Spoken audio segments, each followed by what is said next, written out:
হজে যাই অথবা বিভিন্ন সফরে যাই, বিশেষত হজ, হজে যাওয়ার পরে অনেক সময় দেখা যায় যে আমরা বাইতুল্লাহ একেবারে মাঝামাঝি জায়গায় বসে, বাইতুল্লাহ মাঝামাঝি জায়গায় বসে। এমন সময় আমাদের উযুর প্রয়োজন হয়।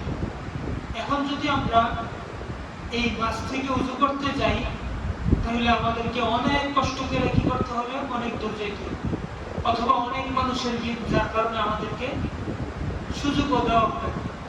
মনে করেন যাইতেছেন, পুলিশ আটকাই দিল না, এখন বাইরে যাওয়া যাবে না। এমন অবস্থায় আপনি কি করবেন?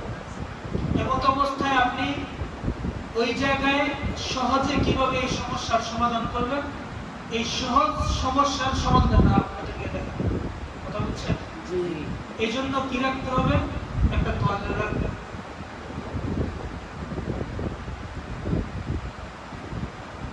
সব সময় সাথে একটা তোয়ালে রাখবেন।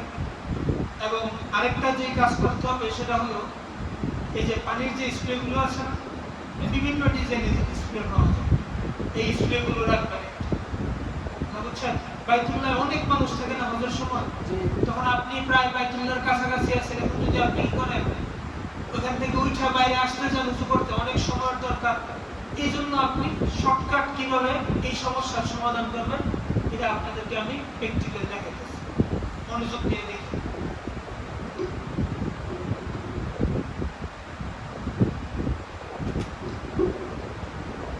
উযুর ফরজ কয়টা? উযুর ফরজ কয়টা? চারটা উযুর ফরজ। আমরা যখন সাধারণত উযু করি, প্রথম কি করি, নাকে পানি দেই, এগুলোর দরকার নাই। শুধু আমরা কোথায় আসবো? ফরজ আদায়। ফরজ আদায়ের ক্ষেত্রে প্রথম সারা চেহারা ধুতে করা, মুখ ধুতে করা। এই ক্ষেত্রে আমরা কি করব? প্রথম স্প্রে নিব।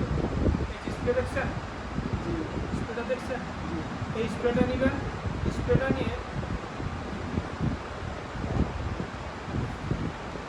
এই যে দেখেন চেহারা আছে না, চেহারা আছে না, চেহারা স্প্রে করবেন।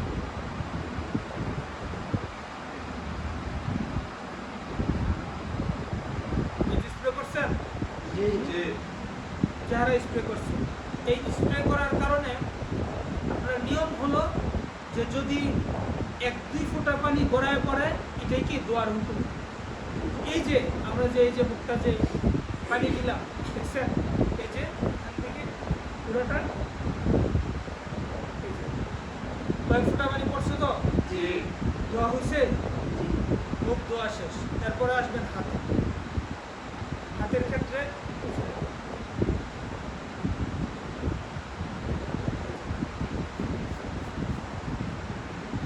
একবারে এখান থেকে এতটুকু পর্যন্ত পুরোটা।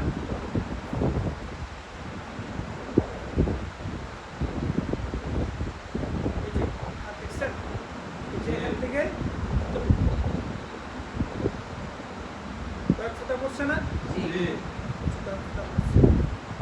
এরপরে এইভাবে এই হাত, ঠিক আছে? তাহলে মুখ ধোয়া হলো, হাত ধোয়া হলো। এবার আসেন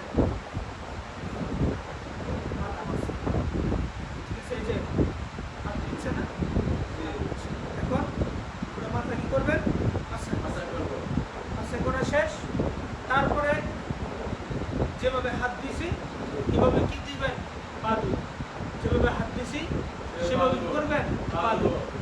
এভাবে যদি পা দুই, এই যে আমি উযু কিন্তু আমার শেষ, আমার উযু কি শেষ। এই যে জায়গায় বসে উযু করে ফেলা, বুঝছেন? আপনি এটা সবচেয়ে বেশি প্রয়োজন হবে যখন আপনি বাইতুল্লাহ সফরে যাবেন, হজের সফরে যাবেন, অথবা মনে করেন ট্রেনে আছেন, এখন আপনার উযু করার দরকার নামাজের জন্য, এখন আপনি উযু করতে যাবেন কোথায়? তো এভাবেই কি করতে পারেন সহজে আপনি বাসের সফরে বলেন, ট্রেনের সফরে বলেন, জাহাজের সফরে বলেন, বিমানের সফরে বলেন, সব সফরে আপনি কি করতে পারবেন? এভাবে উযু করতে পারবেন। কথা বুঝছেন? এভাবে উযু করতে পারবেন। এই যে দেখেন এখানে কিন্তু পানি, অল্প একটু পানি পড়ছে। আপনি যখন পা ধুবেন তখন পায়ের নিচে কাপড়টা দিয়ে তারপরে পায়ে স্প্রে করবেন। কথা বুঝছেন? এই জন্য কি করতে হবে? সফরে সব সময় রুমাল রাখতে হবে এবং সাথে সাথে একটা কি রাখতে হবে? এমন একটা স্প্রে সিস্টেমে রাখতে হবে।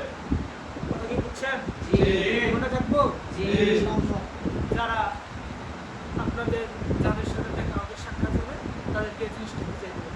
জিনিসটা সহজ না কঠিন? সহজ। এটাই বিষয়।